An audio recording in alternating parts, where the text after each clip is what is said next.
ناظرین، الیکشن 2024 صرف چند گھنٹوں کی دوری پر تمام سیاسی جماعتوں نے کمر کس لی ہے۔ اس وقت پاکستان کے مختلف حلقوں میں پولنگ بوتھس قائم کر دیے گئے ہیں، عملہ وہاں پر پہنچ چکا ہے،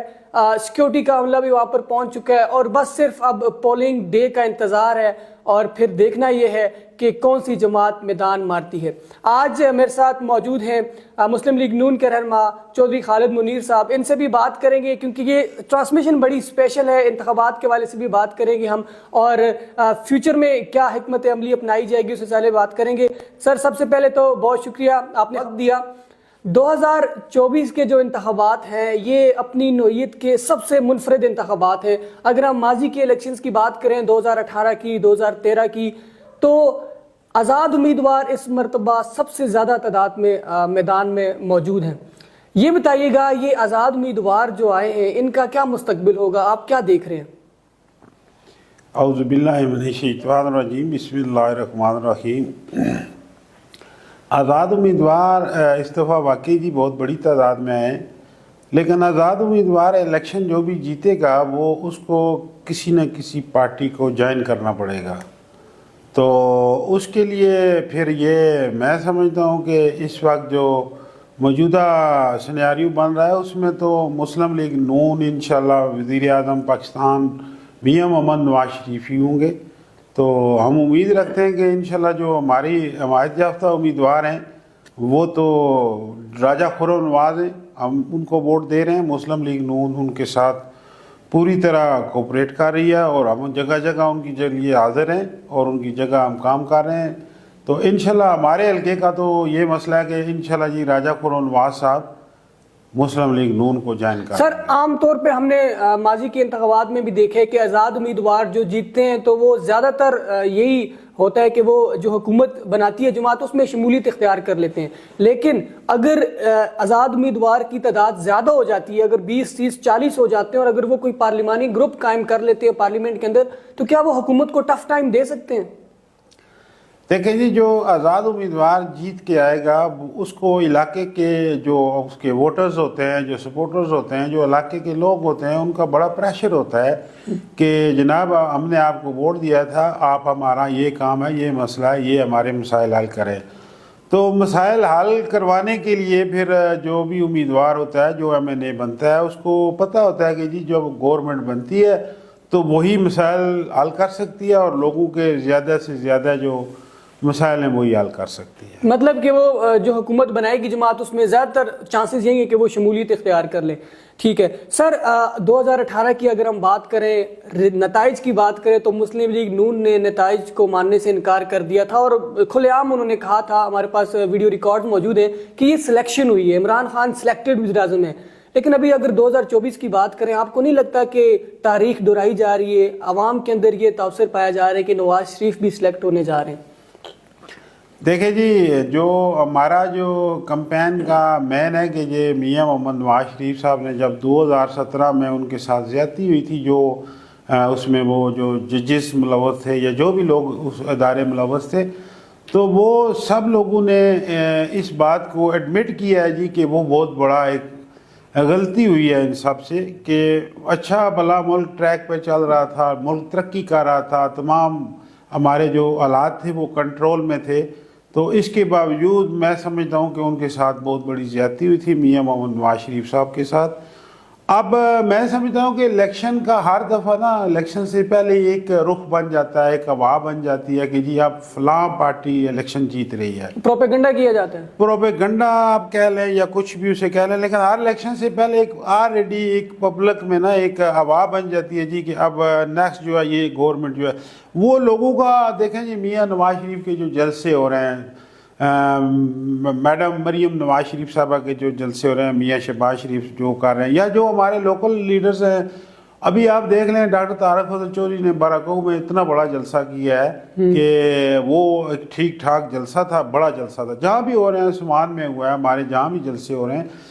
مسلم لیگ نون کے، یہ ہم N48 میں راجہ خرم نواز صاحب کو سپورٹ کر رہے ہیں، تو راجہ صاحب کے بھی جہاں بھی مسلم لیگ نون، یہ ترامڑی چوک میں بڑا جلسہ ہوا ہے، یہ کل ہمارا ماڈل ٹاؤن میں وہ چیئرمین صاحب ہیں، انہوں نے جلسہ، بہت بڑے جلسے ہو رہے ہیں۔ تو لوگوں کو نظر آ رہا ہے جی کہ اس وقت جو مسلم لیگ نون کا جو ورکر ہے، جو کارکن ہے اور جو ان کا ووٹر ہے، یہ لوگ متحرک ہو چکے ہیں، اور یہ محنت کر رہے ہیں، یہ اپنی جگہ بھاگ دوڑ کر رہے ہیں اور لوگوں کو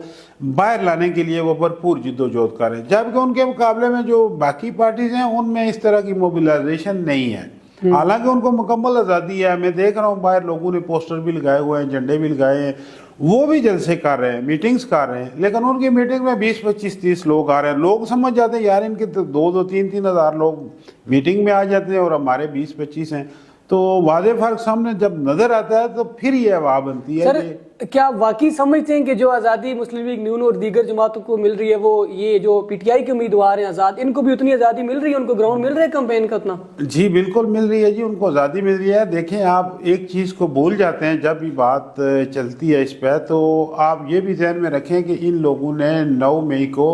اداروں پہ حملہ کیا، انہوں نے پاک فوج کے ہمارے جی ایچ کیو پہ، آئی ایس آئی کے دفاتر پہ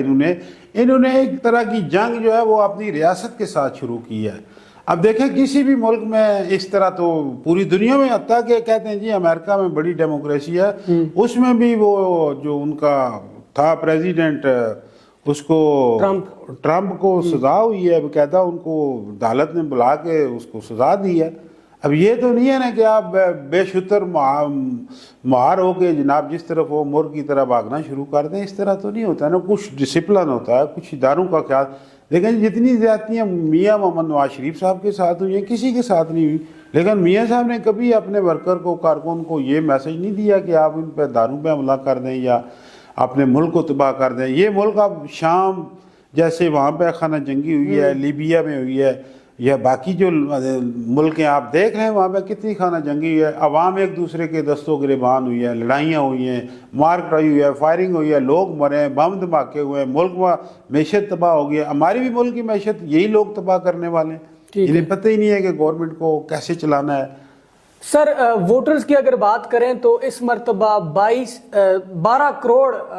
لوگ جو ہے وہ ووٹ ڈالنے جا رہے ہیں، کیا لگتا ہے کتنا ٹرن آؤٹ آئے گا، کتنے فیصد لوگ جو ہے وہ نکلیں گے؟ ویسے پاکستان کی اگر تاریخ کی بات کریں تو سب سے زیادہ ٹرن آؤٹ 57% آیا تھا، 57%۔ اس مرتبہ کیا لگتا ہے کتنے % لوگ آئیں گے؟ اوورآل بات کریں گے پھر ہم اپنے حلقے کی طرف بھی آئیں گے۔ دیکھیں جی ہماری جو